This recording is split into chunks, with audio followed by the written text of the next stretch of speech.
Right. Hello. Oh, look, there's a puppy. Hello, puppy. Where are you going? You going away? Okay. Hello. Happy Friday. Happy Friday, July 8th. Wow. July 8th, huh? Ah! Bucks, Brews, and Booze. Hey! Long time no see. Hey, Pepper. Hey, Pepper. He's watching over his shoulder. He's hoping to get a treat, but as part of our packing up the house, the treats have kind of vanished, so I don't have anything to give him right now. Hey, Pepper. Okay, bye. You were chasing Tortellini around in the basement. I'm pretty sure Tortellini is one of your cats. But, that's, yeah. Without context, that's a sentence. She managed to swindle her way down there and we thought she'd gotten out of the house. Oh, that must have been scary.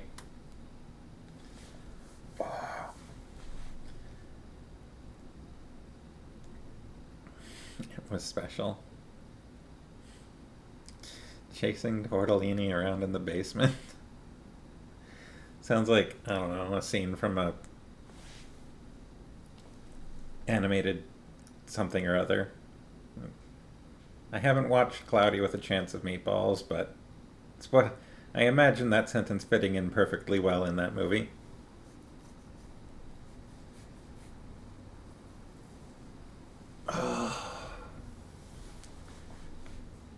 Yeah, you missed a couple of chapters. We read chapters 5 and 6 of our book.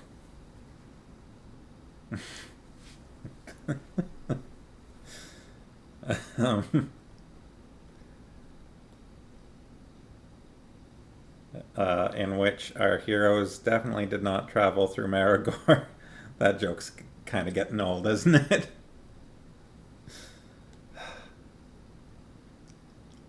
I've had a tired day. I woke up feeling tired, and then we had lots to do today, lots outside in the heat.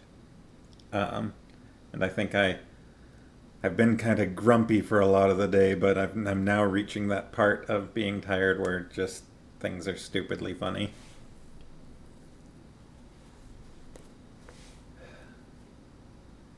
Which is probably good because after the stream's over, we're going to go see Thor. So hopefully I'll be in a good mood for the movie. I'm picturing Tortellinis rolling around the house chased by two ornery people. Yeah, just little... you've got like a net maybe.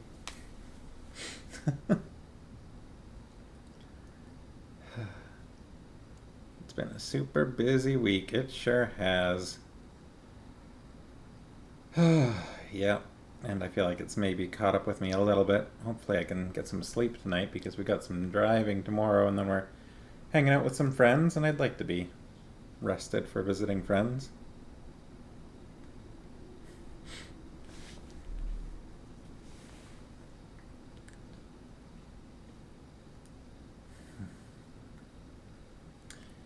Yeah, I saw that you've been doing some streams recently. I caught some of your stream headlines, but like I said, I was out all day today, so I wasn't able to tune in. So how's your stream going?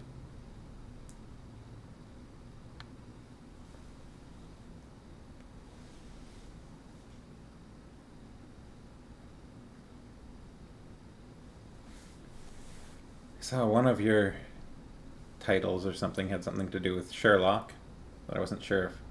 Because you were reading a study in whatever red color. I always forget if it's a study in scarlet or crimson or... Because I feel like I've seen such, people riff on that title frequently. Read A Scandal in Bohemia, where he first meets the famous Irene Adler. Ooh. How was that? Such a cool... It is Scarlet? Okay. It's one of those classic titles, but as a result, I feel like,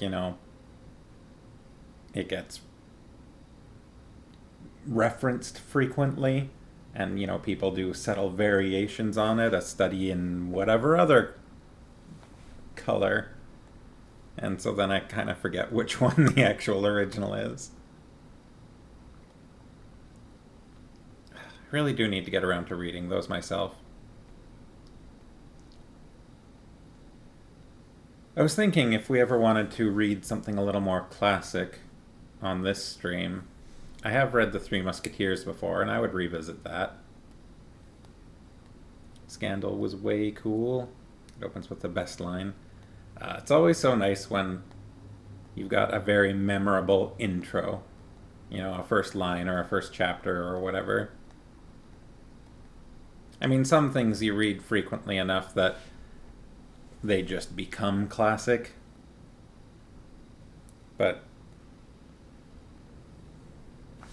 some of them, I don't know. Like, for instance, to Sherlock Holmes, she is always the woman. Ah.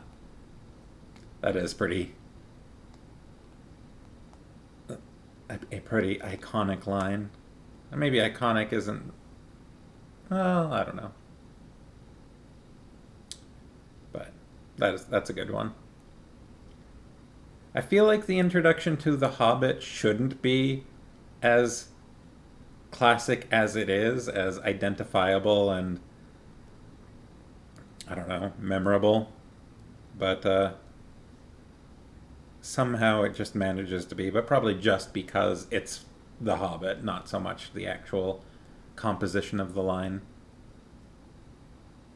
I suppose it's a little unique in that it just jumps right into describing something that you wouldn't think about otherwise, a hole in the ground. You think it fascinates you because it says so much in such a small sentence? Yeah. I assume you have watched the Benedict Cumberbatch series.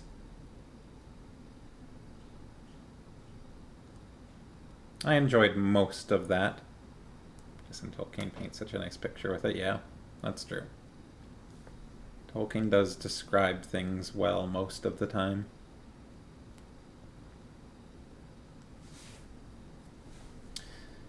One of the other books series that I have been kind of wanting to read. Hello, Sharkies. You haven't watched the Benedict Cumberbatch Sherlock series. It's quite good. Yeah, I don't know. It's a very interesting take on like modernizing, or having the character in a modern time, modern setting. We were less talking. Well, we were talking about Tolkien, but in the context of books that have a memorable first line or first chapter, like a memorable introduction to a book. Most specifically, like the first line of a book. And I was saying that the first line of The Hobbit doesn't feel like it should be as memorable as it is. But that one has always stood out to me as a very iconic introduction.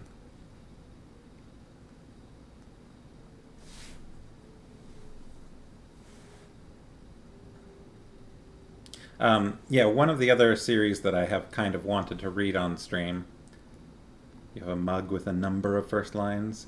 You don't think it includes The Hobbit? What? One of the other books that I wanted to read, which is Magician by Raymond E. Feist.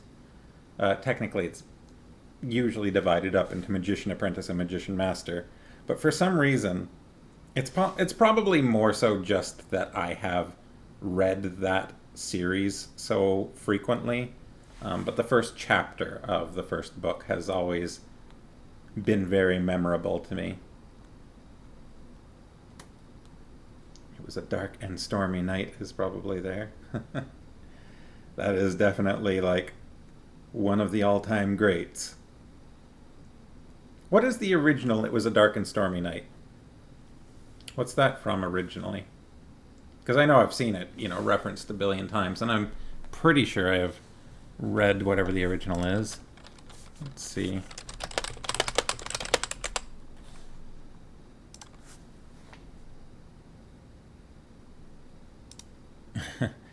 It was a dark and stormy night is an often mocked and parodied phrase considered to represent the archetypical example of a florid melodramatic style of fiction writing, also known as purple prose. Origin. The status of the sentence as an archetype for bad writing, ouch, comes from the first phrase of the opening sentence, also known apparently as an incipit. All right, so we are talking about incipits here. I did not know that. Of English novelist Edward Bulwer Lytton's 1830 novel Paul Clifford. All right, apparently it was a dark and stormy night comes from Paul Clifford initially. I did not know that we were talking about incipits. The incipit of a text is the first few words of the text employed as an identifying label. Oh, okay. Oh, The word incipit comes from Latin and means it begins. Poor Paul Clifford. Wikipedia, like this, the status of the sentence as an archetype for bad writing. Like, whoever wrote this Wikipedia page did not like it was a dark and stormy night. Not pulling their punches.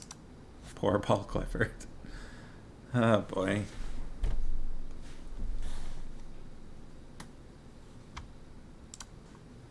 By Edward Bulwer Lytton.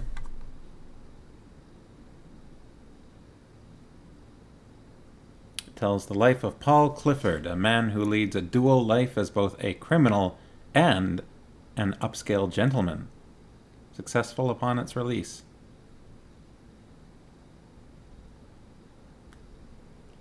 A lot of quotes on the mug are from books you haven't read. I'm looking at later usage for it was a dark and stormy night. The Peanuts comic strip character Snoopy, in his imagined persona as the world-famous author, sometimes begins his novels with the phrase, "It was a dark and stormy night." That's honestly probably why it's so ingrained in my head. I did read a fair amount of Snoopy when I was younger. Or Peanuts, I suppose.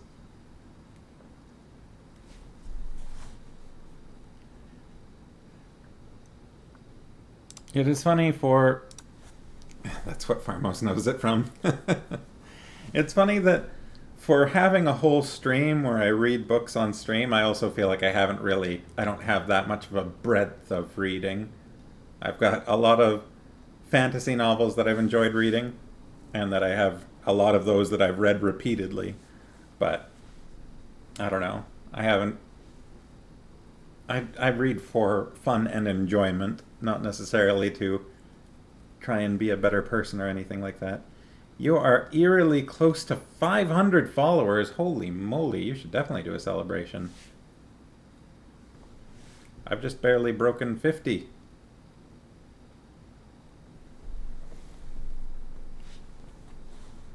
What am I actually at?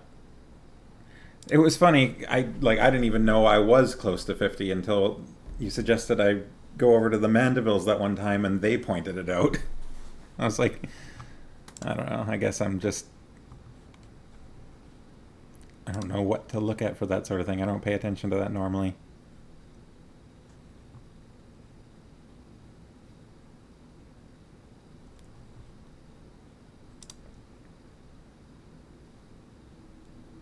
You have read at least 4. There's a list on the bottom of the mug. That's a nice little convenience. You don't pay attention to numbers much because it makes you stressed. Yeah.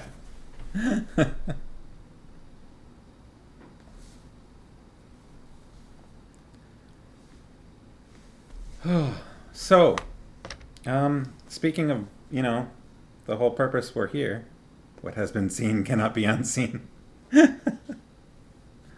How about that book, huh?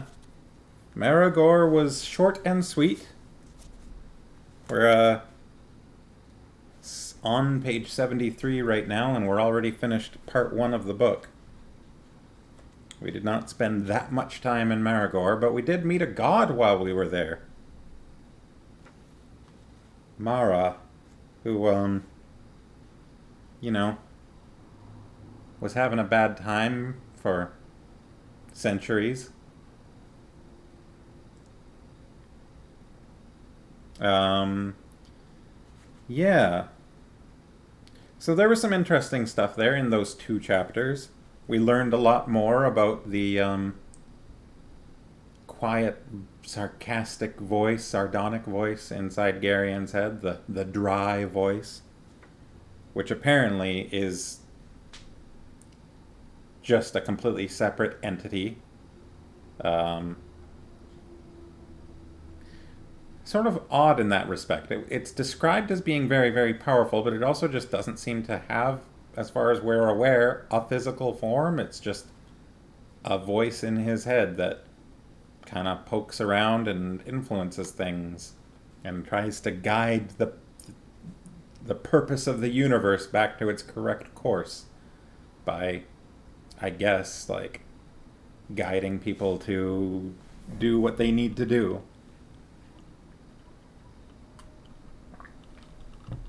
And it sounds like it's been around since basically the universe has been around. It influenced Belgrath in the past, but not in a direct fashion, because he said Belgrath wasn't aware of its existence, but it seemed to be trying to guide him when he was a child, without him knowing about it. And the only reason Garion knows about it is because Garion is a special case. So it seems like most people don't even know that it exists. Though Mara did seem to be aware of it.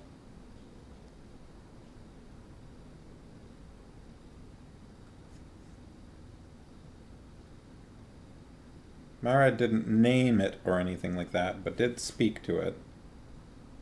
And Mara sure wanted to torment and torture Sinedra. Quiet, sarcastic voice. Oh, sure, Garion, go ahead and eavesdrop, then get kidnapped. It is his destiny.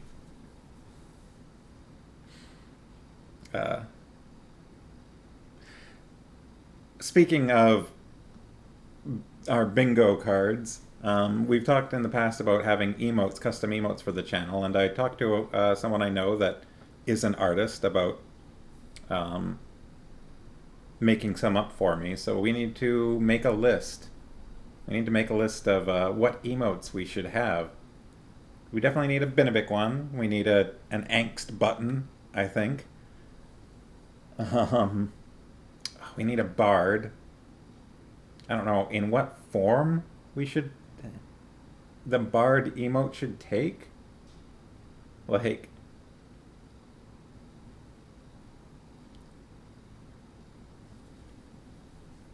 oh, Hank Goose. Yeah, we need a magic goose. A magic Hank.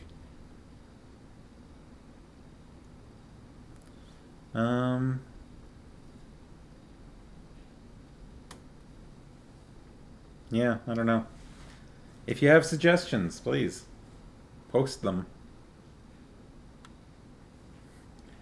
But yeah, so today we are starting The Vale of Aldor, Part 2. Oh, look at that sunlight shining on my page. I know a lot of people don't like the summer heat of the sun and overheating and stuff, and it can certainly be uncomfortable, but I really appreciate taking in this, like getting sunlight, actually, like being able to be warm. I would rather be warm than cold and damp. I need that heat occasionally. So, the Vale of Aldor. We start off with a map, and this map has some bits of information on it that are kind of interesting. The Vale of Aldor and surrounds. Okay, now I need to maybe actually close the blinds so that you get cranky in the heat. Oh dear. There are, which one's actually causing the problem? This one? This one? There we go. I don't like, waking up being all warm and gross, but I would rather in general like take a walk in the sunlight than be trapped inside in the rain. Okay, so the Vale of Aldor and surrounds. Let's see if I can... Oh, it focused up all right. Yeah, so it's a pretty small area geographically. And would you look at that? Most of the stuff on the maps appear to be a variety of towers, mostly labeled with people's names. We've got, well, up, let's see. Here we've got the cottage. Then we've got the twins, Aldor, Belgarath, which looks a little messy, I don't know. A very elegant one called Belden here. We've got down here sort of a wreck that says like Belmacor, I think. Belmacor? Belsambar. And then, oh, look at this. Belzadar. And then we've got that big old tree in the middle, which Pharmos thought was an alien on a different map. We've got the eastern escarpment here along the mountain range. And looks like the Vale of Aldor is bordering Mishrak Akthul, although it looks like a mountain range. Also down here is Thulmergos. Does that just say the cave? I think that just says the cave. And then over on this side is Tolnidra, Ulgolands up in the corner, and Algaria to the north. And the South Caravan route down here.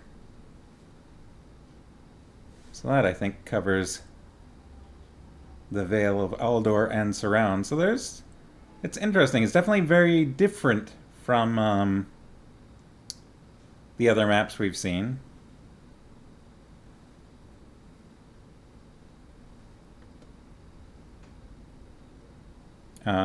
In that, you know, we don't have cities, we don't have towns and villages and things. We just have a bunch of specific individual people's names on this map, which is, yeah, a bit different. So the previous chapter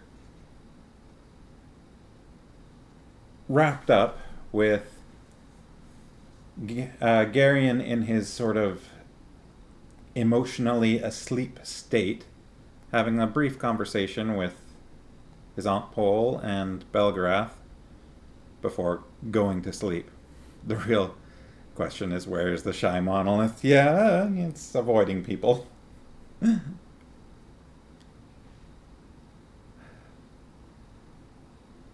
Yeah, I don't think we can do animated emotes. I'm not positive about that, but I have never seen them. Not that I spend a lot of time on Twitch in general, so I'm not aware of animated ones.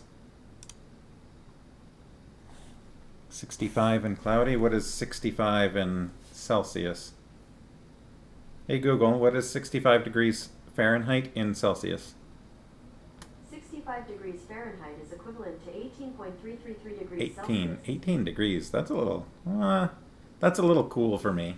I like it a little warmer. I mean, I don't want to be, you know, above 23 degrees Celsius all the time. But I like to take a walk in the sun at that temperature. Much more than that starts to get a little uncomfortable, but even then, every now and then I enjoy being a bit warmer. Especially if it's like warm, but there's also a breeze. That's what I want. Yeah, so that's where we're at. Chapter 7, page 73. Part 2, The Vale of Aldor. Everybody ready? I'm going to read some of this book. I'm going to try to be done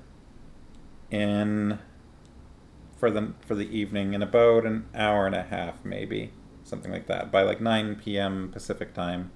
It's right now 7:25 Pacific time, so I'm going to try to be wrapping up in about an hour and a half at the latest, because we're going to go see a movie. All right, so chapter 7, here we go.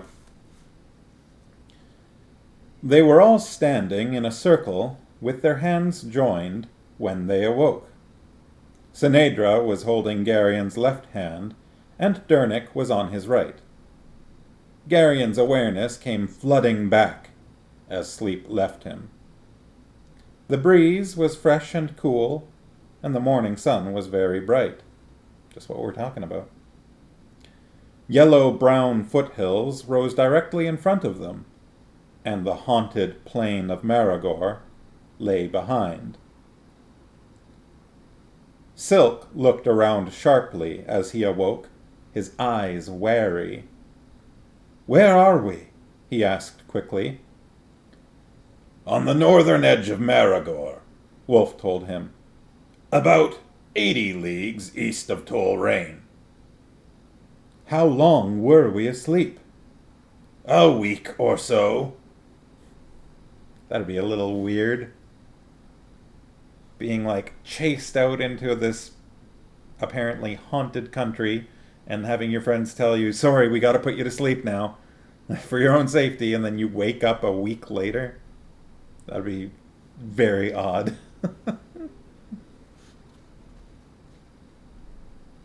Silk kept looking around, adjusting his mind to the passage of time and distance. "I guess it was necessary," he conceded finally. Hatar went immediately to check the horses, and Barak began massaging the back of his neck with both hands.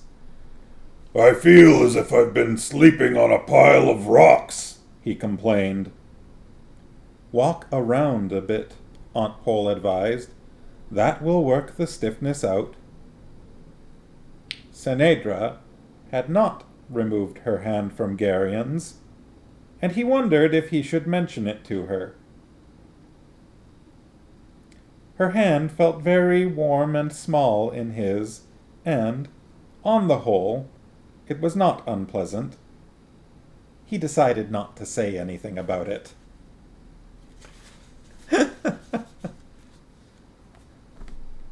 Hatar was frowning when he came back.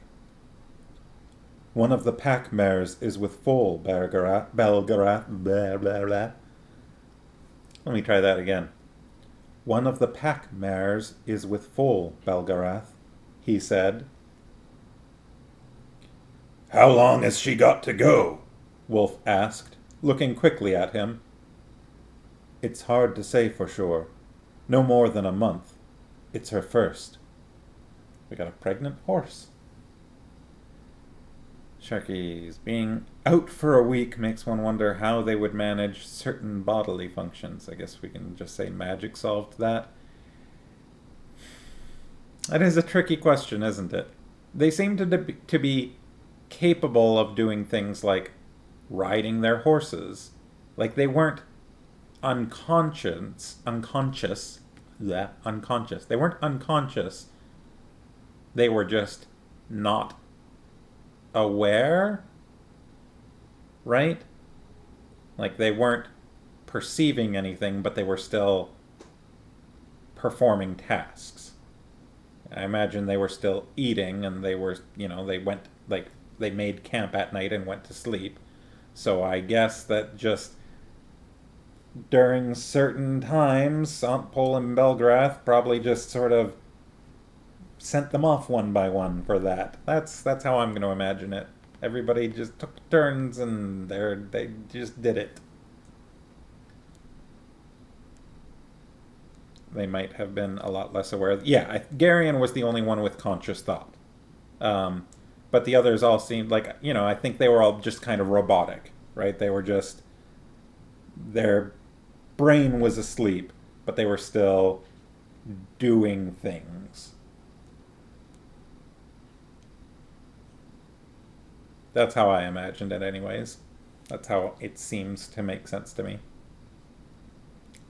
Anyways.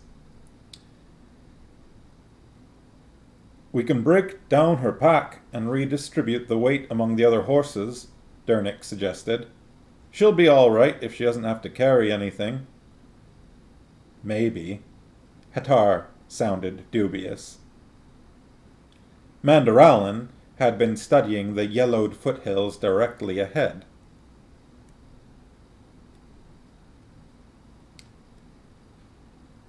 "We are being watched, Belgarath," he said somberly, pointing at several wispy columns of smoke rising toward the blue morning sky. Mr. Wolf squinted at the smoke and made a sour face. "Gold hunters, probably. They hover around the borders of Maragor like vultures over a sick cow. Take a look, Pole." But Aunt Pole's eyes already had that distant look in them as she scanned the foothills ahead. "Errands," she said. "Cendars, Tolnedrans, a couple of Drasnians. They aren't very bright." "Any Murgos?" "No." "Common rabble, then," Manderallen observed. "Such scavengers will not impede us significantly." "I'd like to avoid a fight if possible," Wolf told him. "These incidental skirmishes are dangerous, and don't really accomplish anything." He shook his head with disgust. "We'll never be able to convince them that we're not carrying gold out of Maragor, though, so I guess there's no help for it." "If gold's all they want, why don't we just give them some?" Silk suggested. "I didn't bring all that much with me, Silk," the old man replied. "It doesn't have to be real," Silk said, his eyes bright. Everybody ready for a Silk scheme? He went to one of the pack horses, came back with several large pieces of canvas, and quickly cut them into foot-wide squares. Then he took one of the squares and laid a double handful of gravel in its center. He pulled up the corners and wrapped a stout piece of cord around them, forming a heavy-looking pouch. He hefted it a few times. "Looks about like a sack full of gold, wouldn't you say?" "He's going to do something clever again," Barak said. I somehow believe that Barak doesn't mean it as a compliment. The only trouble I have with this scheme is that a sack full of rocks is going to sound very different than a sack full of gold. Silk smirked at him and quickly made up several more pouches. "I'll take the lead," he said, hanging the pouches on their saddles. "Just follow me and let me do the talking. How many of them are up there, Polgara?" "About 20, she replied. "That will work out just fine," he stated confidently. "Shall we go?" They mounted their horses and started across the ground toward the broad mouth of a dry wash that opened out into the plain. Silk rode at the front, his eyes everywhere. As they entered the mouth of the wash, Garion heard a shrill whistle and saw several furtive movements ahead of them.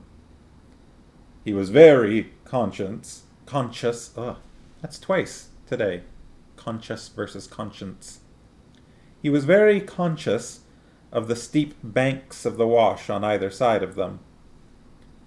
"I'm going to need a bit of open ground to work with," Silk told them. "There."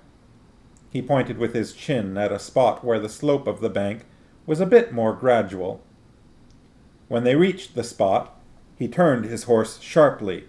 "Now!" he barked. "Ride!" They followed him, scrambling up the bank and kicking up a great deal of gravel. A thick cloud of choking yellow dust rose in the air as they clawed their way up out of the wash.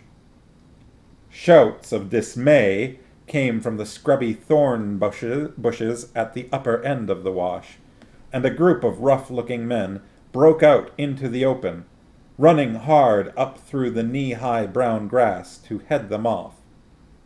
A black-bearded man, closer and more desperate than the rest, jumped out in front of them, brandishing a rust-pitted sword. Without hesitation, Manderallen rode him down. The black-bearded man howled as he rolled and tumbled beneath the churning hooves of the huge warhorse. When they reached the hilltop above the wash, they gathered in a tight group. "This will do," Silk said, looking around at the rounded terrain. "All I need is for the mob to have enough room to think about casualties. I definitely want them to be thinking about casualties." An arrow buzzed toward them, and Manderallen brushed it almost contemptuously out of the air with his shield. "Stop!" one of the brigands shouted. He was a lean, pock-marked Sendar, with a crude bandage wrapped around one leg, wearing a dirty green tunic. "Who says so?" Silk yelled back insolently. "I'm Kroldor," the bandaged man announced importantly. "Kroldor the robber! You've probably heard of me."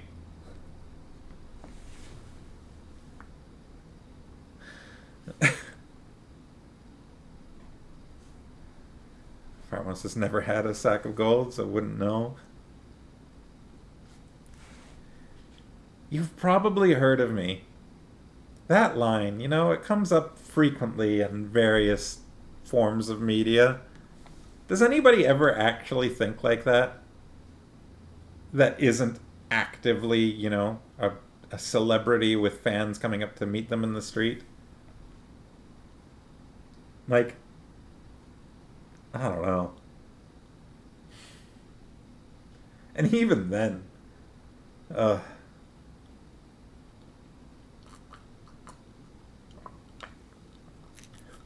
I can't say I've ever actually heard a real person say that. Well, like a non-fictional person. If somebody did, I can't imagine that I would get along with them very well. You've probably heard of me.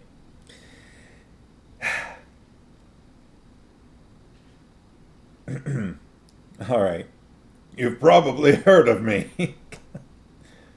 "Can't say that I have," Silk replied pleasantly. "Leave your gold and your women," Kroldor ordered. "Maybe I'll let you live." "If you get out of our way, maybe we'll let you live." "I've got 50 men," Kroldor threatened. "All desperate, like me." "You've got 20, Silk corrected. "Runaway serfs, cowardly peasants, and sneak thieves. My men are trained warriors. Not only that, we're mounted, and you're on foot." "Leave your gold," the self-proclaimed robber insisted. "Why don't you come and take it?" "Let's go!" Kroldor barked at his men as I dropped my phone. He lunged forward. A couple of his outlaws, rather hesitantly, followed him through the brown grass, but the rest hung back, eyeing Manderallen. Manderallen, Barak, and Hetar, apprehensively. After a few paces, Kroldor realized that his men were not with him. He stopped and spun around. "You cowards!" he raged. "If we don't hurry, the others will get here. We won't get any of the gold." "I'll tell you what, Kroldor," Silk said. "We're in kind of a hurry, and we've got more gold than we can conveniently carry." He unslung one of his bags of gravel from his saddle and shook it suggestively. "Here." Negligently, he tossed the bag into the grass, off to one side. Then he took another bag and tossed it over beside the first. At his quick gesture, the others all threw their bags on the growing heap. "There you are, Kroldor," Silk continued. 10 bags of good yellow gold that you can have without a fight. If you want more, you'll have to bleed for it.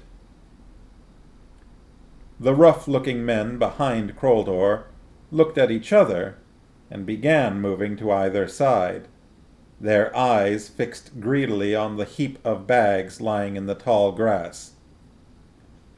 "Your men are having thoughts about mortality, Kroldor," Silk said dryly. "There's enough gold there to make them all rich, and rich men don't take unnecessary risks." Kroldor glared at him. "I won't forget this," he growled. "I'm sure you won't," Silk replied. "We're coming through now. I suggest that you get out of our way." Barak and Hetar moved up to flank Mandaralin, and the three of them started deliberately forward at a slow, menacing walk. Kroldor the robber stood his ground until the last moment, then turned and scurried out of their path, spouting curses. "Let's go," Silk snapped. They thumped their heels to their horses' flanks and charged through at a gallop. Behind them, the outlaws circled and then broke and ran toward the heap of canvas bags. Several ugly little fights broke out almost immediately, and 3 men were down before anyone thought to open one of the bags. The howls of rage could be heard quite clearly for some distance. Barak was laughing when they finally reined in their horses after a couple of miles of hard riding. "Poor Kroldor," he chortled. "You're an evil man, Silk." "I've made a study of the baser side of man's nature," Silk replied innocently. "I can usually find a way to make it work for me." "Kroldor's men are going to blame him for the way things turned out," Hetar observed. "I know, but then, that's one of the hazards of leadership. They might even kill him." "I certainly hope so. I'd be terribly disappointed in them if they didn't."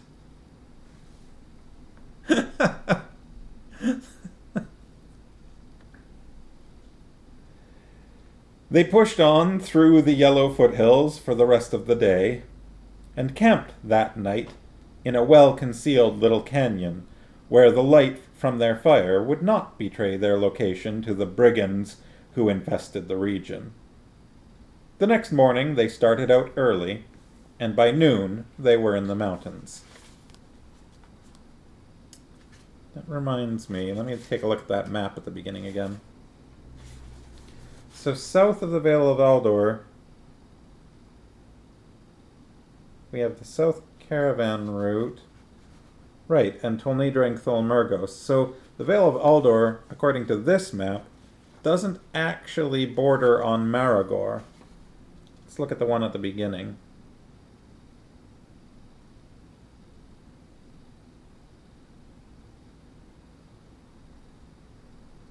Yeah, it looks like they would need to go, if they're going through Maragor, it's kind of difficult to see because Maragor is right in the crease of the pages here. They would need to go from Nyissa through Maragor, then basically back into the mountains in Tolnedra, and then through the mountains to the Vale of Aldor. So technically at this point, they're probably actually in Tolnedra. Books with maps are so cool. Yeah, I recall you remembering, or I recall you mentioning your enjoyment of such previously. But yeah, it's fun, and it helps me to kind of make a mental image of the geography. So I appreciate them if they're something that I can actually relate to the writing. Sometimes I just don't or can't. Sometimes I don't find it easy to reference them, but sometimes it works out. Sharkies agree. Alright, so Did I just change pages? Let's see. The next morning they started out early, and by noon they were in the mountains. They rode on up among the rocky crags, moving through a thick forest of dark green firs and spruces, where the air was cool and spicy. Where the air was cool and spicy? Does that sound weird to anyone? Farmer's is going to add the Belgariad map to our map wall. That would be... yeah, I would enjoy that. That's an odd sentence to me. I don't know. I don't know if I'd noticed it before, but moving through a thick forest of dark green firs and spruces where the air was cool and spicy. I've spent lots of time in like coniferous forests, and I don't think I've ever thought of it as being spicy. Fragrant? Yeah, fragrant makes sense, right? You know, sometimes you get that like that noticeable like pine smell, right? But spicy is odd. Yeah, I don't know about that one.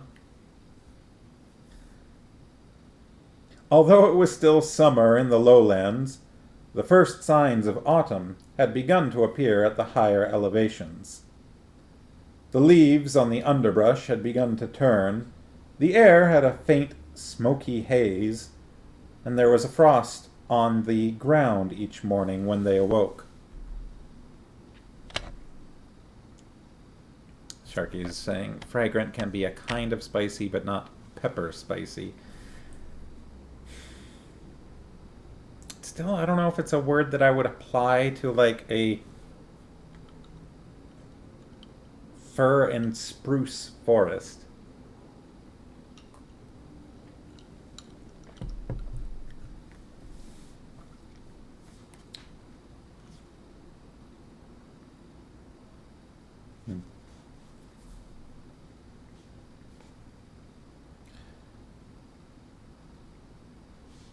Yeah, there's a couple of descriptive things here that I'm not sure about. I'm also kind of wondering about that smoky haze.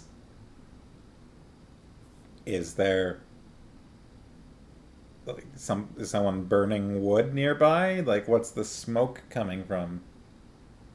Because otherwise, I don't know, a haze over a forest I would say is maybe misty, but not smoky. There's kind of a significant difference there for me as well. Maybe I'm just being too picky. I don't know. And there was frost on the ground each morning when they awoke. Also, just from going from summer to autumn, frost, I don't guess it's getting real cold. The weather held fair, however, and they made good time. I'm being too picky. I'm definitely being too picky. Then, late one afternoon, after they had been in the mountains for a week or more, a heavy bank of clouds moved in from the west, bringing with it a damp chill. Garion untied his cloak from the back of his saddle and pulled it around his shoulders as he rode, shivering as the afternoon grew colder. Dernick lifted his face and sniffed at the air. "We'll have snow before morning," he predicted.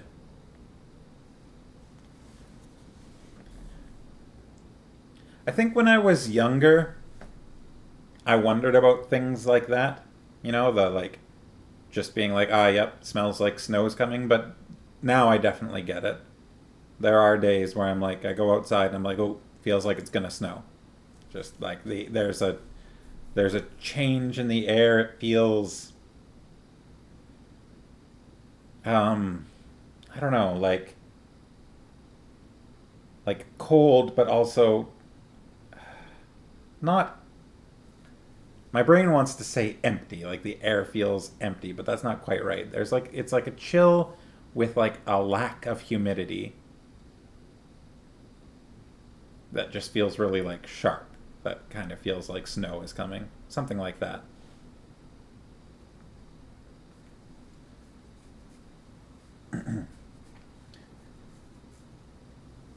Garion could also smell the chill, dusty odor of snow in the air. He nodded glumly. Mr. Wolf grunted. I knew this was too good to last. Then he shrugged. Oh well, he added. We've all lived through winters before. When Geryon poked his head out of the tent the next morning, an inch of snow lay on the ground beneath the dark firs. Soft flakes were drifting down, settling soundlessly and concealing everything more than 100 yards away in a filmy haze. The air was cold and gray, and the horses, looking very dark under a dusting of snow, stamped their feet and flicked their ears at the fairy touch of snowflakes settling on them. Their breath steamed in the damp cold. Sinedra emerged from the tent she shared with Aunt Pole with a squeal of delight. Snow, Geryon realized, was probably a rarity in Tol Honeth, and the tiny girl romped through the soft drifting flakes with childish abandon. He smiled tolerantly, until a well-aimed snowball caught him on the side of the head. Then he chased her, pelting her with snowballs, while she dodged in and out among the trees, laughing and squealing.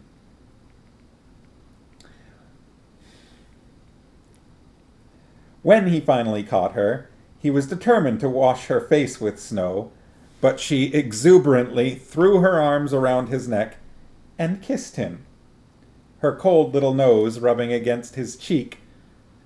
Okay, so it's like a cheek kiss, I guess, and her eyelashes thick with snowflakes. He didn't realize the full extent of her deceitfulness until she had already poured a handful of snow down the back of his neck. Then she broke free and ran toward the tents, hooting with laughter, while he tried to shake the snow out of the back of his tunic before it all melted. Parmo says, the kiss defense. By midday, however, the snow on the ground had turned to slush, and the drifting flakes had become a steady, unpleasant drizzle. They rode up a narrow ravine under dripping firs, while a torrent-like stream roared over boulders beside them. When I was working on The Flash, there was this episode where the trickster is in prison, and I think some villain that can control the weather, I forget the name of the villain, was breaking the trickster out, something like that. And so we had this scene that we were filming where these doors get blasted open and snow comes, like basically what it was is we had these doors that looked like they were made out of out of steel, but they were actually made out of like a soft aluminum. And then on the other side of them from the camera, we had this cannon, this like air cannon that blasted air at the doors hard enough to like bend them open because they were like soft aluminum, and they were full of snow. It was full of this fake snow that was made of like cornstarch or something, and so it just like blasted in and like filled the room with this snow. And there was this girl that I was working with who I think it must have been her first year in Canada, because we got a fair amount of people working in film that came from other countries, and I think she was from New Zealand. Pretty sure she was from New Zealand. But apparently she had just like... Do they not get very much snow in New Zealand? Am I getting this right? Kiwis. Kiwi birds are in New Zealand, right? Or am I getting it mixed up with the other... Or... Yeah. Anyways, apparently she had just like never been around snow. And like I have never seen someone look so enchanted by snow, even fake snow. Like it was just the most magical thing in the world. That's what this makes me think of a little bit. Although the girl in question was taller than me, but...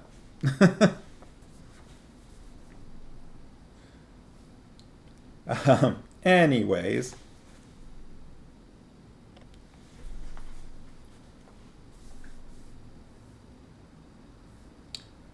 Mr. Wolf finally called a halt. "We're getting close to the western border of Cthulmurgos," he told them. "I think it's time we started to take a few precautions." "I'll ride out front," Hatar offered quickly. "I don't think that's a very good idea," Wolf replied. "You tend to get distracted when you see Murgos."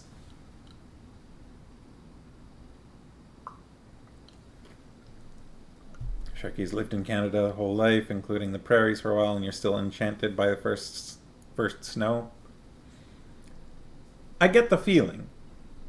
Don't get me wrong. I also, look outside when it's snowing and I just want to watch it.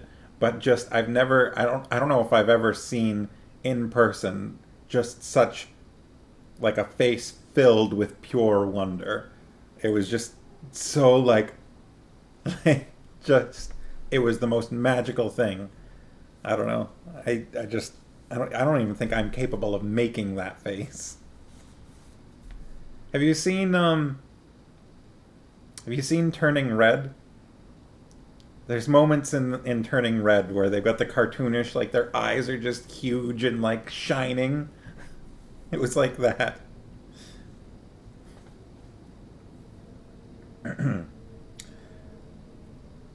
"You tend to get distracted when you see Murgos." "I'll do it," Silk said. He had pulled his hood up, but water still dripped from the end of his long, pointed nose. "I'll stay about half a mile ahead and keep my eyes open." Wolf nodded. "Whistle if you see anything." "Right." Silk started off up the ravine at a trot. Late that afternoon, the rain began to freeze as it hit, coating the rocks and trees with gray ice. They rounded a large outcropping of rock and found Silk waiting for them. The stream had turned to a trickle, and the walls of the ravine had opened out onto the steep side of a mountain. "We've got about an hour of daylight left," the little man said. "What do you think? Should we go on, or do you want to drop back down the ravine a bit and set up for the night?" Freezing rain scares you far more than driving in snow does. I have wrecked a car because of freezing rain when I didn't know there had been freezing rain. That was if things had gone slightly differently, I might not be here today kind of situation.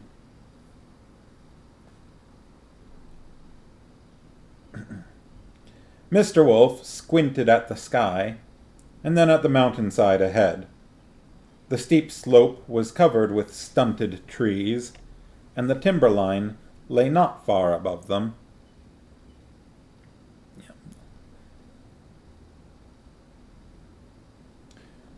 "We have to go around this, and then down the other side. It's only a couple of miles. Let's go ahead." Silk nodded and led out again. They rounded the shoulder of the mountain and looked down into a deep gorge that separated them from the peak they had crossed 2 days before. The rain had slackened with the approach of evening, and Garion could see the other side of the gorge clearly. It was no more than half a mile away, and his eyes caught a movement near the rim. "What's that?" he pointed.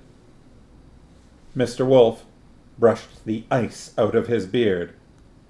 "I was afraid of that." "What?" "It's an algroth." With a shudder of revulsion, Garion remembered the scaly, goat-faced apes that had attacked them in Arendia. "Hadn't we better run?" he asked. "It can't get to us," Wolf replied. "The gorge is at least a mile deep. The Grolims have turned their beasts loose, though. It's something we're going to have to watch out for." He motioned for them to continue. Sharky say, "Those were the ones that took out Lil Doran." "That's right." Faintly, distorted by the wind that blew perpetually down the yawning gorge, Geryon could hear the barking yelps of the algroth on the far side as it communicated with the rest of its pack. Soon, a dozen of the loathsome creatures were scampering along the rocky rim of the gorge, barking to one another and keeping pace with the party as they rode around the steep mountain face toward a shallow draw on the far side. The draw led away from the gorge. After a mile, they stopped for the night in the shelter of a grove of scrubby spruces. It was colder the next morning and still cloudy, but the rain had stopped. They rode on back down to the mouth of the draw and continued following the rim of the gorge. The face on the other side fell away in a sheer, dizzying drop for thousands of feet to the tiny-looking ribbon of the river at the bottom. The algroths still kept pace with them, barking and yelping and looking across with a dreadful hunger. There were other things as well, dimly seen back among the trees on the other side. One of them, huge and shaggy, seemed even to have a human body, but its head was the head of a beast. A herd of swift-moving animals galloped along the far rim, manes and tails tossing. "Look!" Sinedra exclaimed, pointing. "Wild horses!" "They're not horses," Hetar said grimly. "They look like horses." "They may look like it, but they aren't." "Hrulgin," Mr. Wolf said shortly. "What's that?" "A hrulga is a four-legged animal, like a horse, but it has fangs instead of teeth, and clawed feet instead of hooves."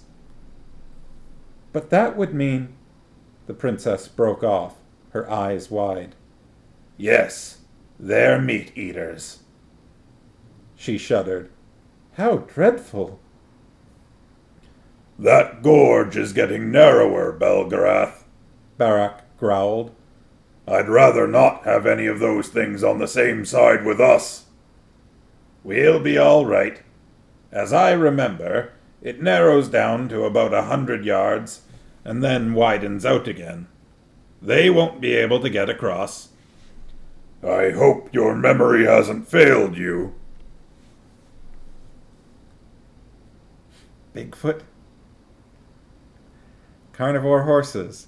Carnivorses. Ugh. Ugh. That is an odd image, though, isn't it? Horses with fangs and clawed feet. I feel like that's something that you would see in, like, the original Willow movie. I'm looking forward to that series, but I somehow don't imagine it to have the same 80s charm.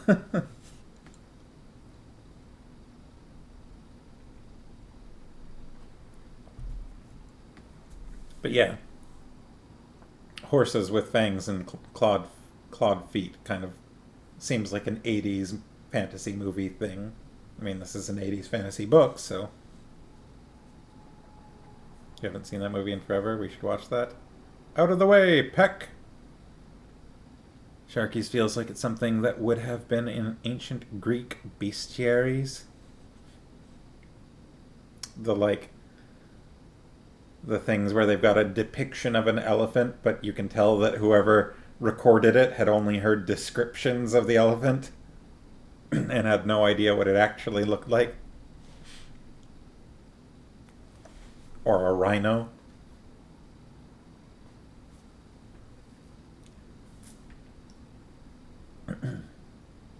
Yep.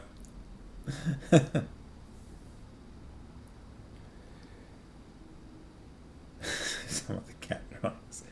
You can draw a cat, right? Oh, yeah. Yeah, a cat. Yeah, I know what a cat looks like.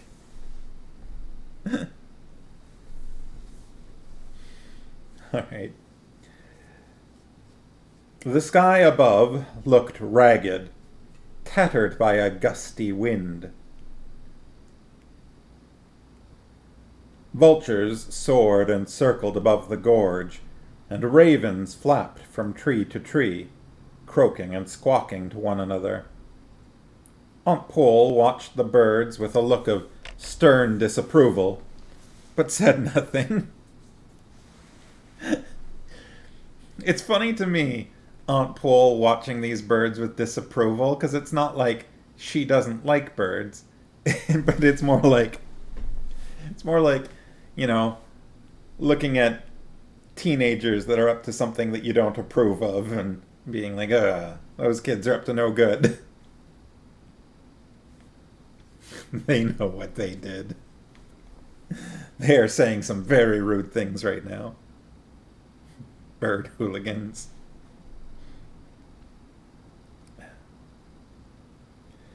They rode on.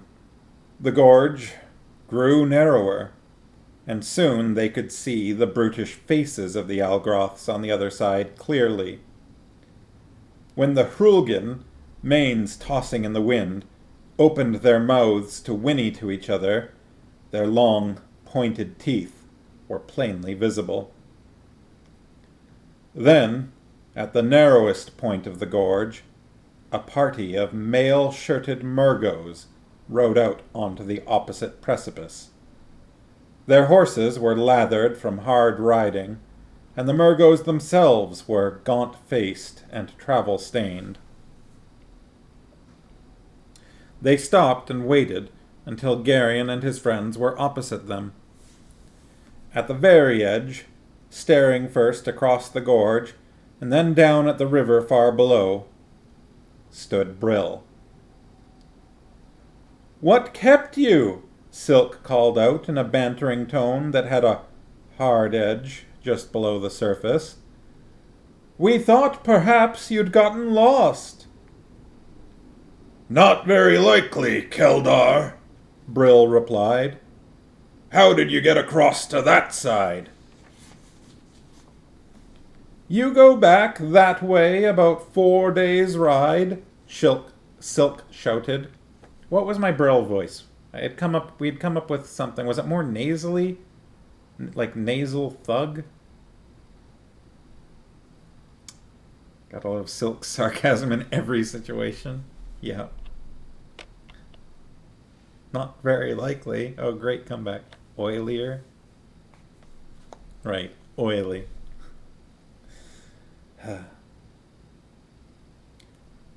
Yeah, because I definitely was doing the wrong... I just defaulted into the standard goon voice there. "You go back that way about 4 days' ride," Silk shouted, pointing back the way they had come. "If you look very carefully, you'll find the canyon that leads up here. It shouldn't take you more than a day or two to find it." One of the Murgos pulled a short bow out from beneath his left leg and set an arrow to it. He pointed the arrow at Silk, drew back the string, and released. Silk watched the arrow calmly as it fell down into the gorge, spinning in a long, slow-looking spiral. "Nice shot!" he called. Let's see. "Don't be an idiot." Is that right? That's probably not right. I really don't remember the Brill voice at all. It's coming up more frequently now, but it still hasn't been frequent enough for me to just remember, apparently. Oh well, that's what I'm sticking with for now. I think Thug, who's also a lounge singer. Oh yeah, that's gonna get it for me.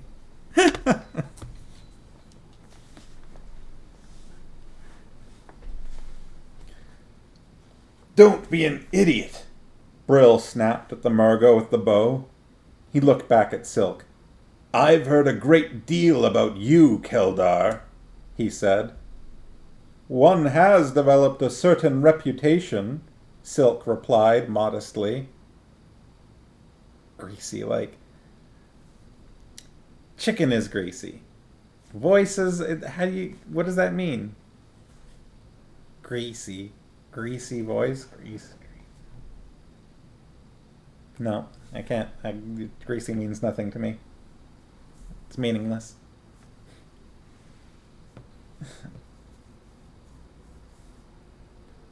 One of these days, I'll have to find out if you're as good as they say. Ew. No, I'm not imagining that. Gross. Alright, let me rewind a little bit.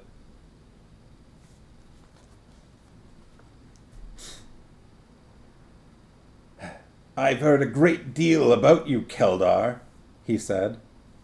One has developed a certain reputation, Silk replied modestly.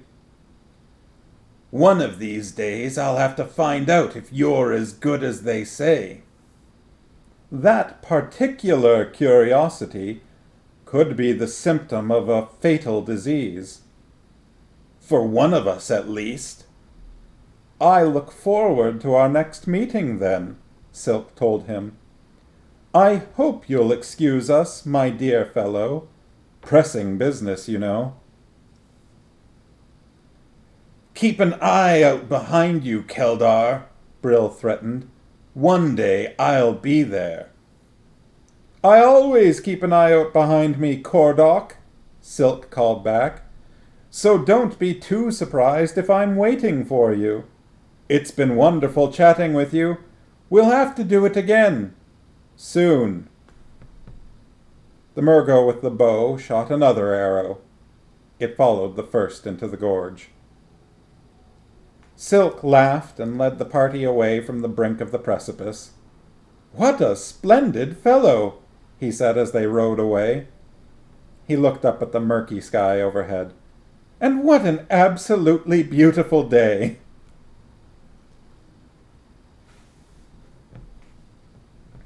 The clouds thickened and grew black as the day wore on. The wind picked up until it howled among the trees. Mr. Wolf led them away from the gorge which separated them from Brill and his Murgos, moving steadily toward the northeast. Something that I find interesting that I haven't really mentioned before, but Mr. Wolf is always spelled out M-I-S-T-E-R. It's not M-R ever. It's always M-I-S-T-E-R, Mr. Wolf.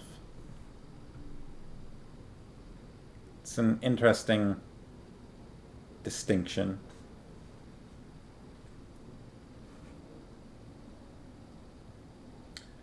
Moving steadily toward the northeast. They set up for the night in a rock-strewn basin just below the timberline. Aunt Pole prepared a meal of thick stew. As soon as they had finished eating, they let the fire go out. There's no point in lighting beacons for them, Wolf observed. They can't get across the gorge, can they? Dernick asked. It's better not to take chances, Wolf replied. He walked away from the last few embers of the dying fire and looked out into the darkness. On an impulse, Geryon followed him. How much farther is it to the Vale, grandfather? He asked. About 70 leagues, the old man told him. We can't make very good time up here in the mountains. The weather's getting worse, too. I noticed that. What happens if we get a real snowstorm? We take shelter until it blows over. What if... Geryon, I know it's only natural, but sometimes you sound a great deal like your aunt. She's been saying "what if" to me since she was about 17. I've gotten terribly tired of it over the years. I'm sorry. Don't be sorry. Just don't do it anymore. Overhead, in the pitch blackness of the blustery sky, there was a sudden, ponderous flap of enormous wings. What's that? Geryon asked, startled. Be still! Wolf stood with his face upturned. There was another great flap. Oh, that's sad. What? I thought the poor old brute had been dead for centuries. Why don't they leave her alone? What is it? It doesn't have a name. It's big and stupid and ugly. The gods only made 3 of them, and the 2 males killed each other during the first mating season. She's been alone for as long as I can remember. It sounds huge, Garion said, listening to the enormous wings beat overhead and peering up into the darkness. What does it look like? She's as big as a house, and you really wouldn't want to see her. Is she dangerous? Very dangerous. But she can't see too well at night. Wolf sighed. The Grolims must have chased her out of her cave and put her to hunting for us. Sometimes they go too far. Should we tell the others about her? It would only worry them. Sometimes it's better not to say anything. The great wings flapped again, and there was a long, despairing cry from the darkness. A cry filled with such aching loneliness that Garion felt a great surge of pity welling up in him. Wolf sighed again. There's nothing we can do, he said. Let's go back to the tents. And that's the end of chapter 7. I wonder, that was probably one of the things from the prologue. There was the thing unseen and the thing unnamed, something like that.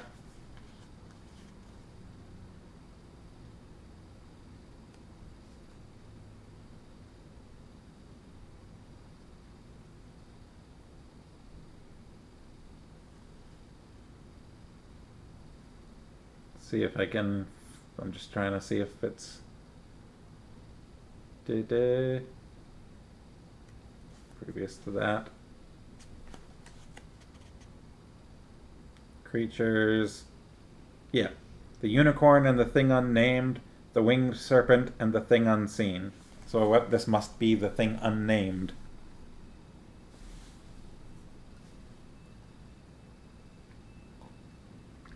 Because apparently it's been seen, not by Garion, but by Belgarath. It's very ugly. Doesn't have a name. So, it is 20 after 8. We have reached chapter 8 on page 84. Let's see how long chapter 8 is. Let's see, it goes for 12 pages, 84 to 96. Technically, I've got maybe 40 minutes. Should we try for another 12 pages in 40 minutes? Maybe I can make slightly fewer digressions? Or are people a bit tired? Because I'm fine either way. Keep going or wrap it up. Both are good. You're up for it? Okay, let's go. Chapter 8. The weather continued raw and unsettled as they rode for the next 2 days up the long, sloping rise toward the snow-covered summits of the mountains. The trees became sparser and more stunted as they climbed and finally disappeared entirely. The ridgeline flattened out against the side of one of the mountains, and they rode up onto a steep slope of tumbled rock and ice, where the wind scoured continually. Mr. Wolf paused to get his bearings, looking around in the pale afternoon light. That way, he said finally, pointing. A saddleback stretched between 2 peaks, and the sky beyond roiled in the wind. They rode up the slope, their cloaks pulled tightly about them. Hettar came forward, with a worried frown on his hawk face. That pregnant mare is in trouble, he told Wolf. I think her time's getting close. Without a word, Aunt Pole dropped back to look at the mare, and her face was grave when she returned. She's no more than a few hours away, Father, she reported. Wolf looked around. There's no shelter on this side. Maybe there'll be something on the other side of that pass, Barak suggested, his beard whipping in the wind. Wolf shook his head. I think it's the same as this side. We're going to have to hurry. We don't want to spend the night up here. As they rode higher, occasional spits of stinging sleet pelted them, and the wind gusted even stronger, howling among the rocks. As they crested the slope and started through the saddle, the full force of the gale struck them, driving a tattered sleet squall before it. It's even worse on this side, Belgarath, Barak shouted over the wind. How far is it down to the trees? Miles, Wolf replied, trying to keep his flying cloak pulled around him. The mare will never make it, Hetar said. We've got to find shelter. There isn't any, Wolf stated. Not until we get to the trees. It's all bare rock and ice up here. Sleet! It's me. I'm causing a lot of trouble. Without knowing why he said it, not even aware of it until he spoke, Garion made a shouted suggestion. What about the cave? Mr. Wolf turned and looked sharply at him. What cave? Where? The one in the side of the mountain. It isn't far. Garion knew the cave was there, but he did not know how he knew. Are you sure? Of course. It's this way. Garion turned his horse and rode up the slope of the saddle toward the vast, craggy peak on their left. The wind tore at them as they rode, and the driving sleet half blinded them. Garion moved confidently, however. For some reason, every rock about them seemed absolutely familiar, though he could not have said why. He rode just fast enough to stay in front of the others. He knew they would ask questions, and he didn't have any answers. They rounded a shoulder of the peak and rode out onto a broad rock ledge. The ledge curved along the mountainside, disappearing in the swirling sleet ahead. Where art thou taking us, lad? Mandaralin shouted to him. It's not much farther, Garion yelled back over his shoulder. The ledge narrowed as it curved around the looming granite face of the mountain. Where it bent around a jutting cornice, it was hardly more than a footpath. Garion dismounted and led his horse around the cornice. The wind blasted directly into his face as he stepped around the granite outcrop, and he had to put his hand in front of his face to keep the sleet from blinding him.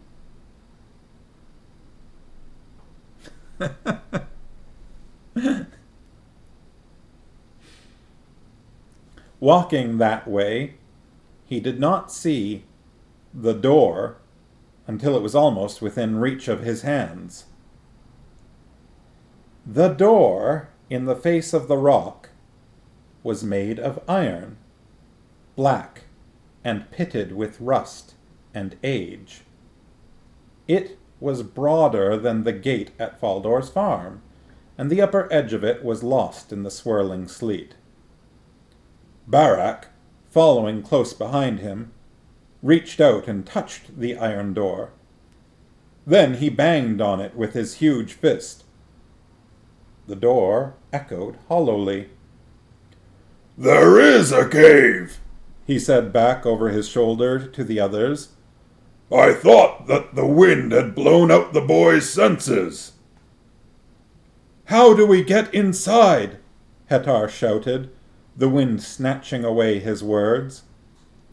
The door's as solid as the mountain itself, Barak said, hammering with his fist again. We've got to get out of this wind, Aunt Pole declared, one of her arms protectively about Senedra's shoulders. Well, Garion? Mr. Wolf asked. It's easy, Garion replied. I just have to find the right spot. He ran his fingers over the icy iron, not knowing just what he was looking for. He found a spot that felt a little different. Here it is! He put his right hand on the spot and pushed lightly. With a vast, grating groan, the door began to move. A line that had not even been visible before suddenly appeared, like a razor cut down the precise center of the pitted iron surface. The flakes of rust showered from the crack, to be whipped away by the wind. Garion felt a peculiar warmth in the silvery mark on the palm of his right hand where it touched the door. We haven't heard about that for a while. Curious, he stopped pushing, but the door continued to move, swinging open, it seemed, almost in response to the presence of the mark on his palm. Nearly invisible door in the mountain, this is familiar? What could you be thinking about?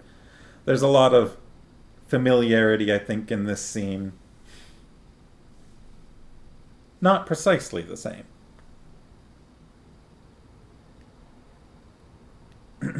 It continued to move even after he was no longer touching it. He closed his hand, and the door stopped moving. He opened his hand, and the door, grating against stone, swung open even wider. Don't play with it, dear, Aunt Pole told him. Just open it. It was dark in the cave beyond the huge door, but it seemed not to have the musty smell it should have had. They entered cautiously, feeling at the floor carefully with their feet. Just a moment, Dernick murmured in a strangely hushed voice. They heard him unbuckling one of his saddlebags, and then heard the rasp of his flint against steel. As a mom, you get it, Pole telling him not to play with the door. There were a few sparks, then a faint glow as the smith blew on his tinder. The tinder flamed, and he set it to the torch he had pulled from his saddlebag. The torch sputtered briefly, then caught. Dernick raised it, and they all looked around at the cave.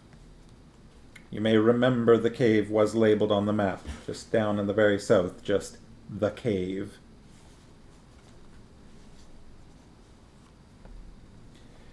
It was immediately evident that the cave was not natural.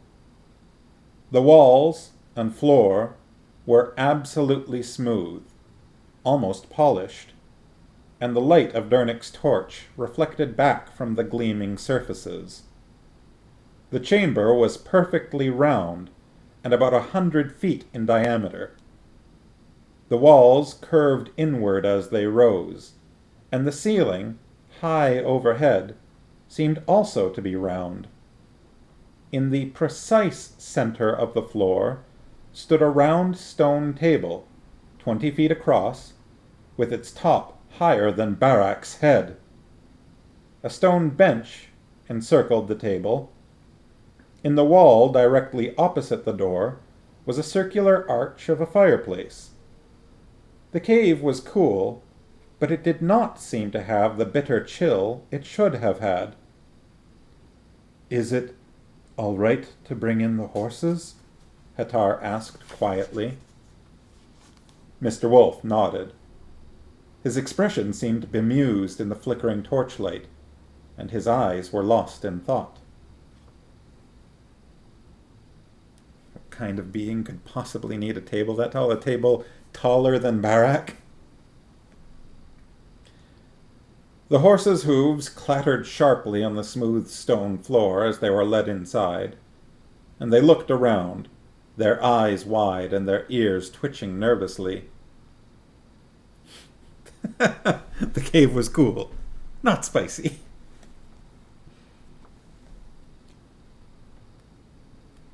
There's a fire laid in here, Dernick said from the arched fireplace. Shall I light it? Dernick always lighting fires. Guess he is a blacksmith. Wolf looked up. What? Oh, yes. Go ahead. Dernick reached into the fireplace with his torch, and the wood caught immediately. The fire swelled up very quickly, and the flames seemed inordinately bright. Sinedra gasped. The walls! Look at the walls! The light from the fire was somehow being refracted through the crystalline structure of the rock itself, and the entire dome began to glow with a myriad of shifting colors, filling the chamber with a soft, multi-hued radiance. Hatar had moved around the circle of the wall and was peering into another arched opening. A spring, he told them. This is a good place to ride out a storm. Dernick put out his torch and pulled off his cloak.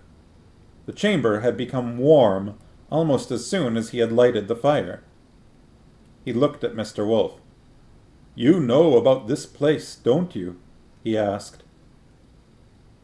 None of us has ever been able to find it before, the old man replied, his eyes still thoughtful.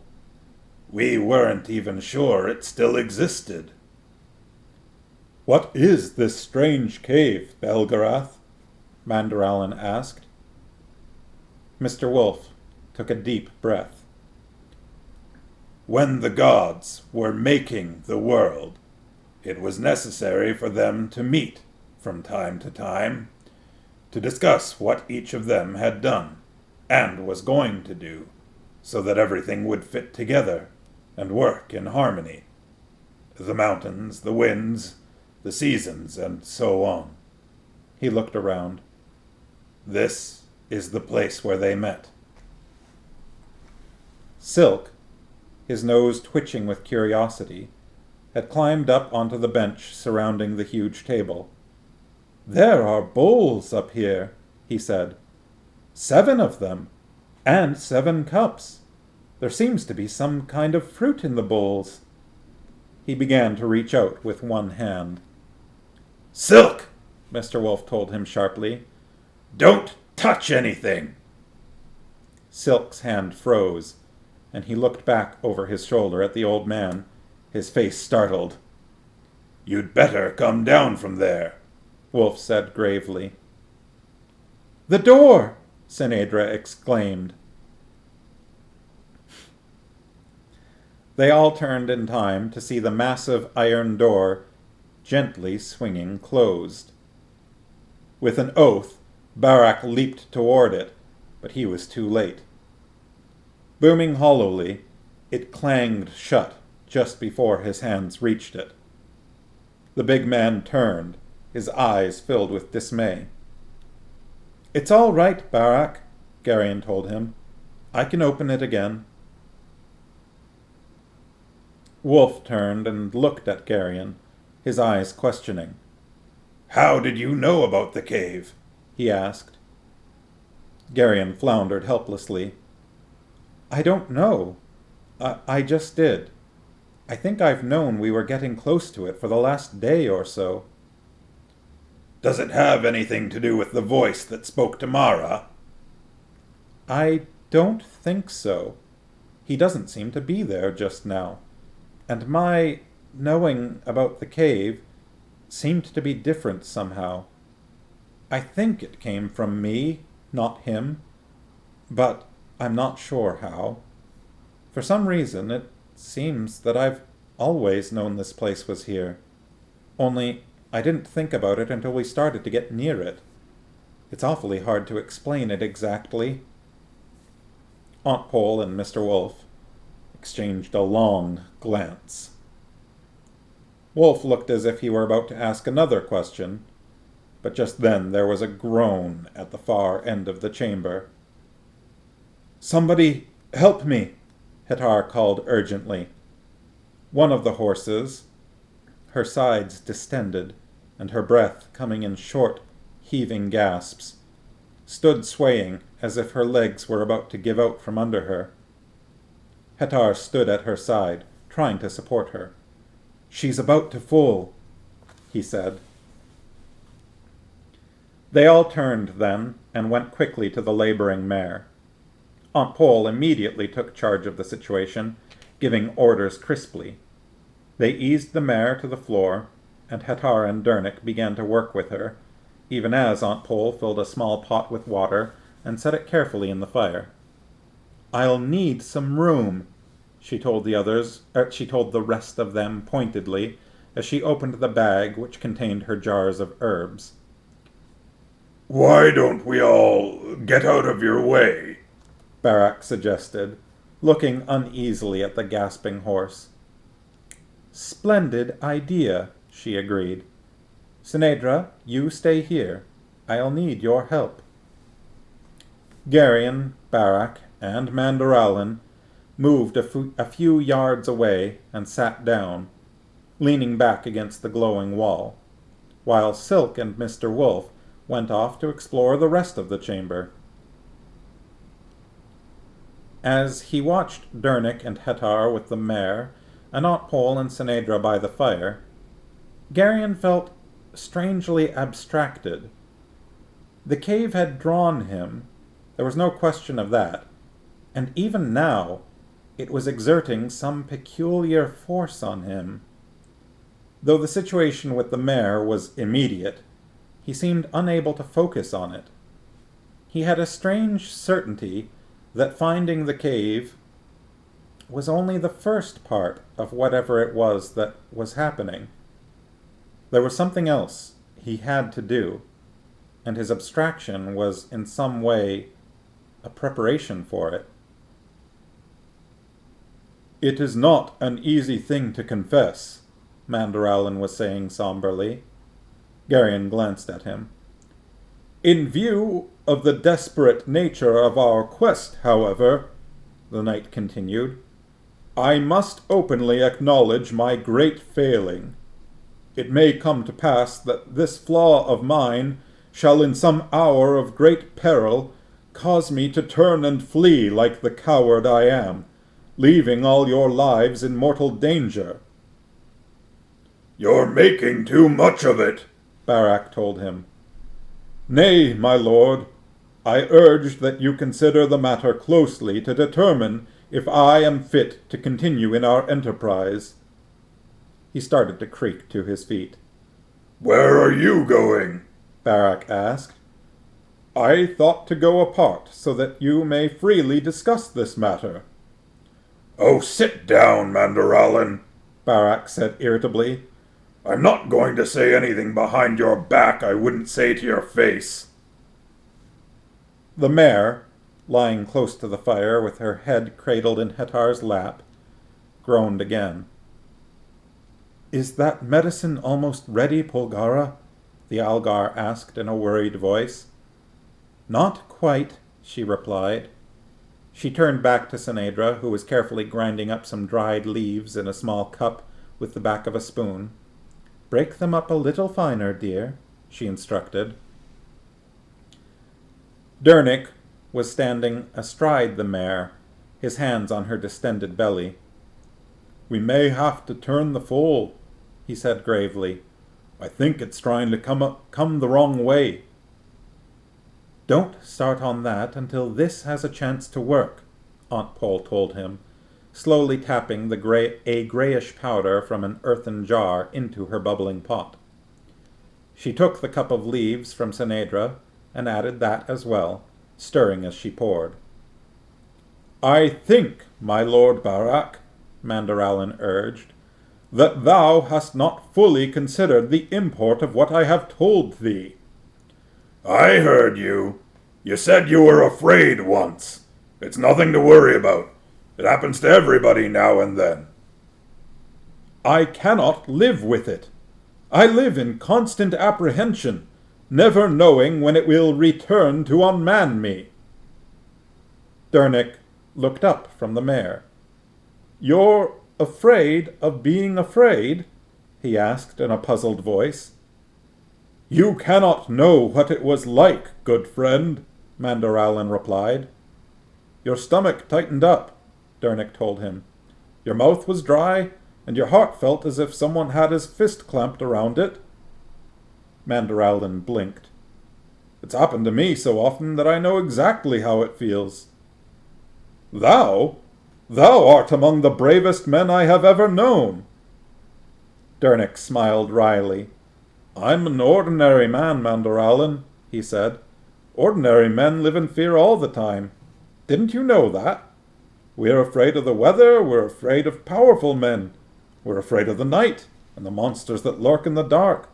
We're afraid of growing old and of dying. Sometimes we're even afraid of living. Ordinary men are afraid almost every minute of their lives. How can you bear it? Do we have any choice? Fear's a part of life, Mandoralin, and it's the only life we have. You'll get used to it. After you've put it on every morning, it's like an old tunic. You won't even notice it anymore. Sometimes laughing at it helps. A little. I think I maybe jumped ahead previously to this part. I had forgotten this hadn't happened yet. Laughing? It shows the fear that you know it's there, but that you're going to go ahead and do what you have to do anyway. Dernick looked down at his hands, carefully kneading the mare's belly. Some men curse and swear and bluster, he continued. That does the same thing, I suppose. Every man has to come up with his own technique for dealing with it. Personally, I prefer laughing. It seems more appropriate somehow. Mandoralin's face became gravely thoughtful as Dernick's words slowly sank in. I will consider this, he said.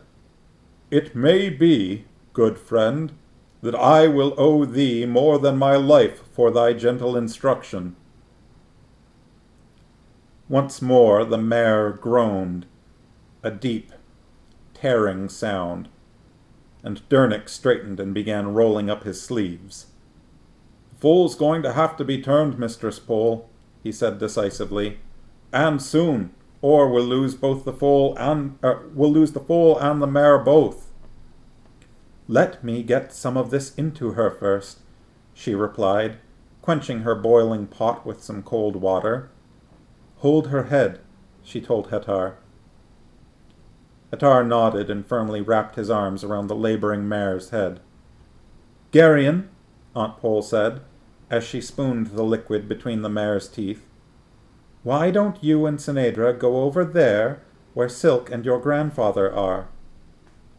Have you ever turned a foal before, Dernick? Hettar asked anxiously. Hettar's so worried. Not a foal, but calves many times. A horse isn't that much different from a cow, really. Barak stood up quickly. His face had a slight greenish cast to it. I'll go with Geryon and the princess, he rumbled. I don't imagine I'd be much help here. And I will join thee, Mandoralin declared. His face was also visibly pale.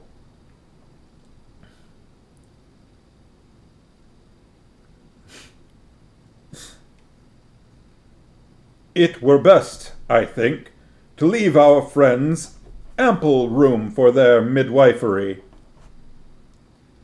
Aunt Pole looked at the two warriors with a slight smile on her face, but said nothing. Geryon and the others moved rather quickly away. Silk and Mr. Wolf were standing beyond the huge stone table, peering into another of the circular openings in the shimmering wall. I've never seen fruits exactly like those, the little man was saying. I'd be surprised if you had, Wolf replied. They look as fresh as if they'd just been picked. Silk's hand moved almost involuntarily toward the tempting fruit. I wouldn't, Wolf warned. I wonder what they taste like. Wondering won't hurt you. tasting might. I hate an unsatisfied curiosity. You'll get over it. Wolf turned to Garion and the others. How's the horse? Dernick says he's going to have to turn the foal, Barak told him. We thought it might be better if we all got out of the way. Wolf nodded. Silk? He admonished sharply, not turning around. Sorry. Silk snatched his hand back.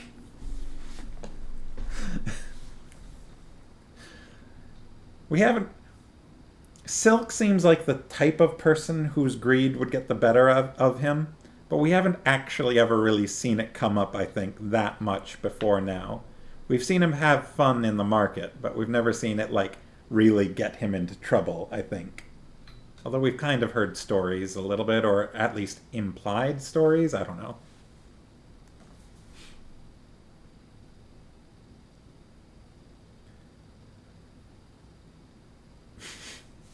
Spray Silk with water. Bad road. No touching.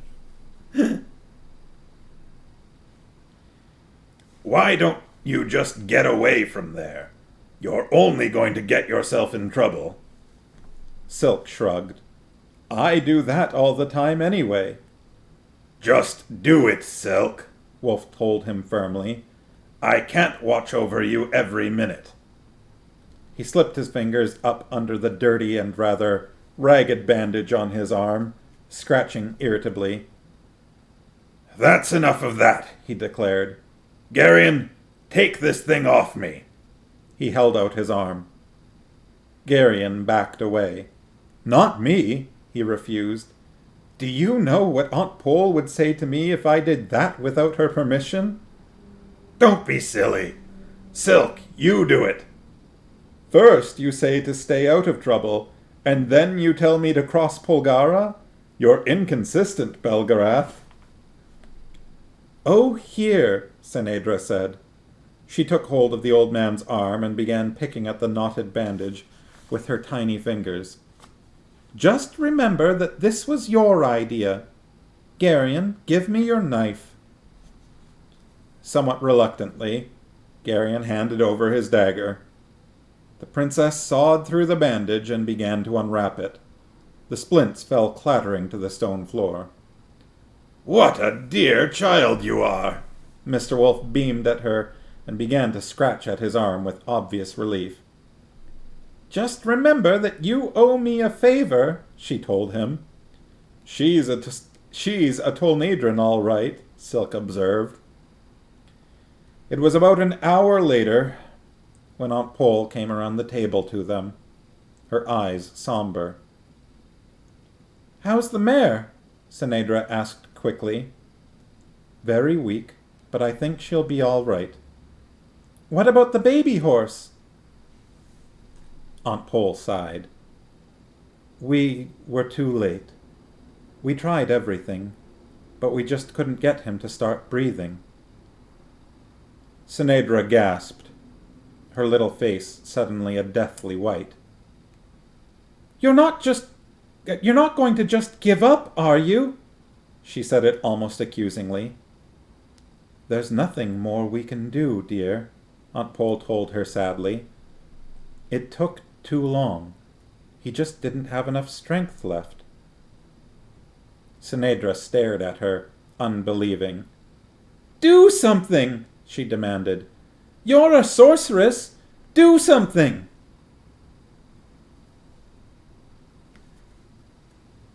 I'm sorry, Senedra. That's beyond our power. We can't reach beyond that barrier. The little princess wailed then, and began to cry bitterly. Aunt Pole put her arms comfortingly about her, and held her as she sobbed. But Garion was already moving. With absolute clarity, he now knew what it was that the cave expected of him, and he responded without thinking, not running or even hurrying. He walked quietly around the stone table toward the fire. Hetar sat cross-legged on the floor with the unmoving colt in his lap, his head bowed with sorrow, and his mane-like scalp lock falling across the spindle-shanked little animal's silent face. "Give him to me, Hetar," Geryon said. "Geryon! No!" Aunt Pole's voice, coming from behind him, was alarmed. Hetar looked up, his hawk face filled with deep sadness. "Let me have him, Hetar," Geryon repeated, very quietly. Wordlessly, Hetar raised the limp little body, still wet and glistening in the firelight, and handed it to Geryon. Geryon knelt and laid the foal on the floor in front of the shimmering fire. He put his hands on the tiny ribcage and pushed gently. "Breathe," he almost whispered. "We tried that, Geryon," Hetar told him silently. "We tried everything." Geryon began to gather his will. "Don't do that, Geryon," Aunt Pole told him firmly. "It isn't possible, and you'll hurt yourself if you try." Geryon was not listening to her. The cave itself was speaking to him too loudly for him to hear anything else. He focused his every thought on the wet, lifeless body of the foal. Then he stretched out his right hand and laid his palm on the unblemished, walnut-colored shoulder of the dead animal. Before him there seemed to be a blank wall, black and higher than anything else in the world, impenetrable and silent beyond his comprehension. Tentatively, he pushed at it, but it would not move.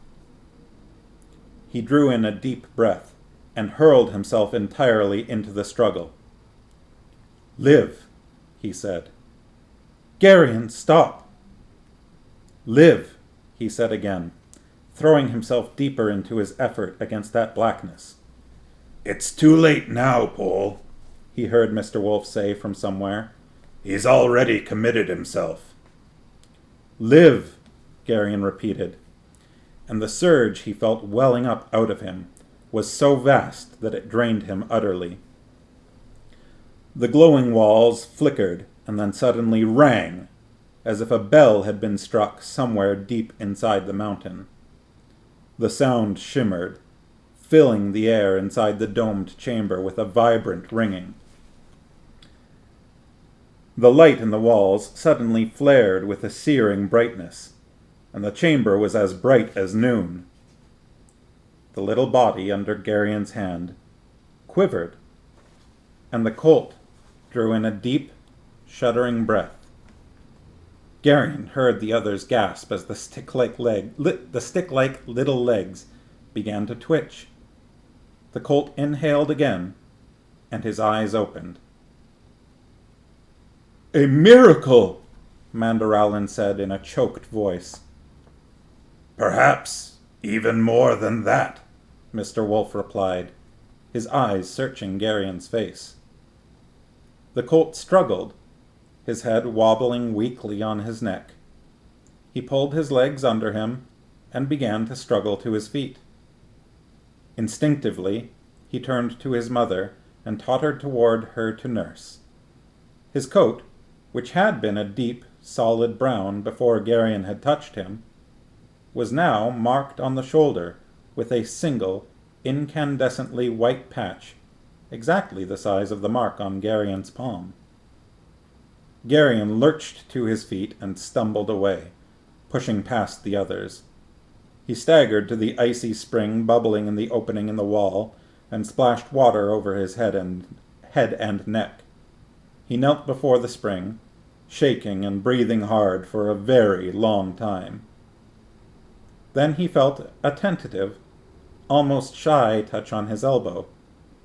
When he wearily raised his head, he saw the now steadier colt standing at his side and gazing at him with adoration in its liquid eyes. And that's the end of chapter 8. 8:55 p.m. Well, That seemed like a important scene, didn't it? Pharma says horsey.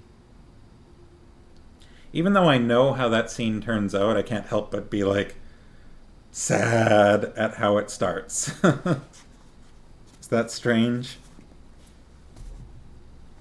Fictional characters being upset and I'm still upset myself about it.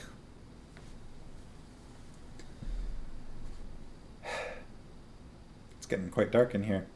Hey Google, turn on desk lights. Alright, turning on 4 lights. It's an interesting scene, though. It feels very different in tone than everything in the previous 3 books has been.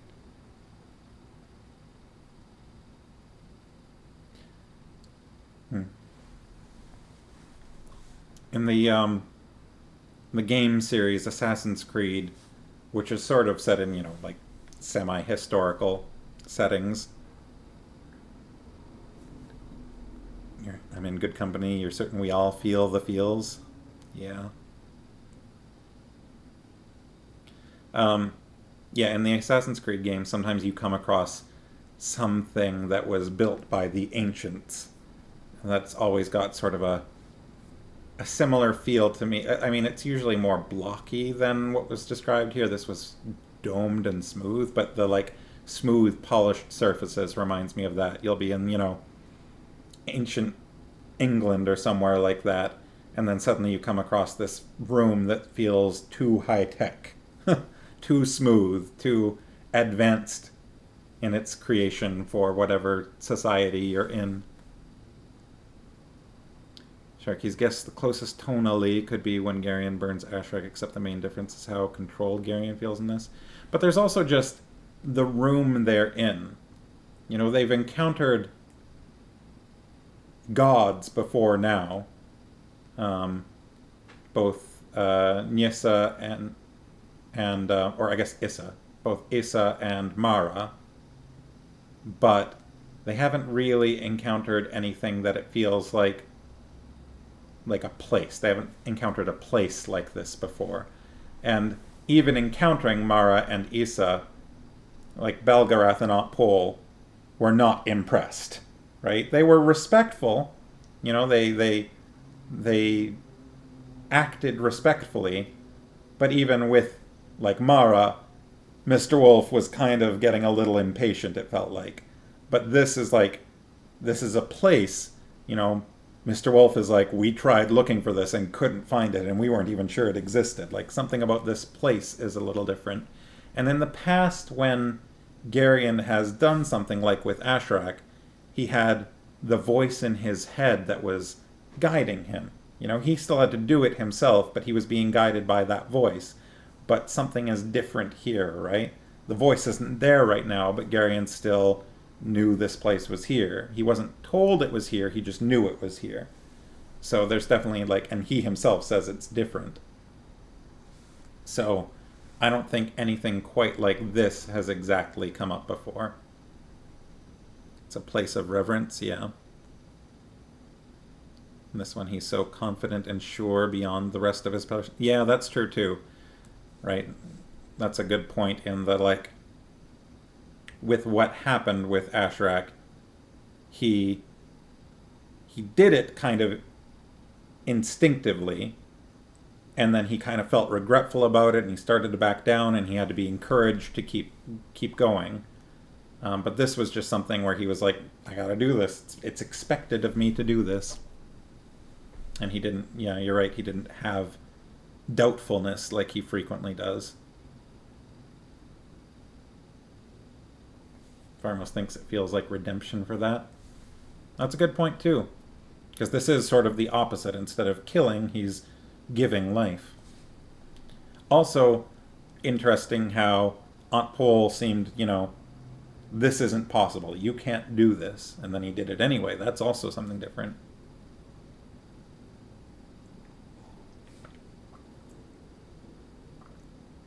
Has she been wrong before? Just actually wrong? Not something where it's like an opinion.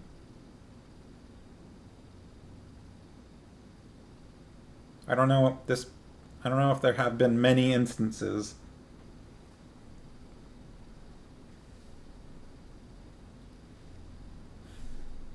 That's so cute, the last bit of the, he's like exhausted over by the spring, and then the horse, the colt is just at his elbow, like, I love you. Sharkies think all her assessments of magic so far were correct. She doesn't make many mistakes. Not that this necessarily was, a mistake, but... Yeah, I've always found that to be an emotional scene, that chapter. Okay, good night. Good night, books. Thanks for joining us. It's good to see you. I'm glad you were here tonight. We'll see. Hopefully you'll see you next week. Bye. On that note, I should also wrap things up for myself, because I've got to get ready to head out. So, I hope everyone has a great weekend. I'm going to go do some birthday celebrating with some friends tomorrow, since I haven't exactly had a chance to do anything quite like that. But yeah. Have a lovely weekend. Hopefully everyone gets a chance to relax a little bit. Enjoy the sun if you can, and stay cool if you can't. I'll be back next Wednesday, I think. From now, while the house is for sale, there is the chance that there might unexpectedly be some times where I've got to cancel last minute, because our house is actually going on the market on Monday. So I will try to keep doing the Wednesday, Friday streams as usual, but there are going to be the possibility. I mean, it would be later in the evening, but there's the possibility that I might need to skip streams. So I'll try to let people know, and I'll try to post a notice if that ends up coming up. But otherwise, I'll be here. So yeah, have a good weekend, and hopefully I'll see you next Wednesday on the 13th. All right. Have a good night. Have a good weekend. Bye.